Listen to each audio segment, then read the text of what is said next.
Hello, അപ്പോൾ ഇന്നലെ mango sweets ഉണ്ടാക്കിയിട്ട് നമുക്ക് അധികം കഴിക്കാൻ കിട്ടിയില്ലല്ലോ.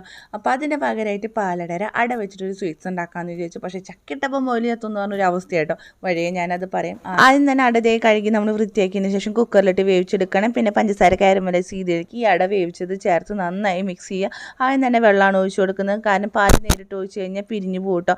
അപ്പോൾ വെള്ളം ഒഴിച്ചതിന് ശേഷം പാലും കൂടി ചേർത്ത് നന്നായി മിക്സ് ചെയ്ത് തീരെ പാല് പിരിയുന്നില്ല എന്ന് കണ്ടു കഴിഞ്ഞാൽ എത്ര ക്വാണ്ടിറ്റിയിലാണ് പാല് അളന്ന് വെച്ചിട്ടുള്ളത് അതും കൂടി ചേർക്കുക. അതിനനുസരിച്ചുള്ള വെള്ളം കൂടി ചേർത്ത് നന്നായി മിക്സ് ചെയ്തെടുക്കണം. ഇതിൽ ഞാൻ ഏലക്കായോ അല്ലെങ്കിൽ നെയ്യോ ഒന്നും ചേർക്കുന്നില്ല. ഞാൻ ഇതിലേക്ക് ഏലക്കായോ നെയ്യോ ഒന്നും ചേർക്കുന്നില്ല. കാരണം കട്ട് ചെയ്തെടുക്കുന്ന സ്വീറ്റ്സ് ആക്കിയിട്ട് ഉണ്ടാക്കാമെന്ന് വിചാരിച്ചാണ്. പക്ഷേ പാലടയുടെ കറക്റ്റ് ഫ്ലേവറും ടേസ്റ്റും കിട്ടിയപ്പോൾ ഞാൻ ആ പരിപാടി അവിടെ ഉപേക്ഷിച്ചു കേട്ടോ.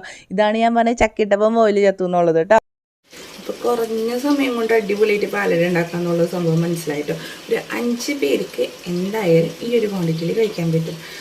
അപ്പോൾ ഒന്ന് ട്രൈ ചെയ്ത് നോക്കുക. കാരണം ഞാനും എക്സ്പെക്ട് ചെയ്തിട്ടുണ്ടായിരുന്നില്ല. ജസ്റ്റ് ഒന്ന് ട്രൈ ചെയ്ത് നോക്കിയതാണ് മധുരം കഴിക്കാനുള്ള ഒരു ആഗ്രഹം കൊണ്ട്.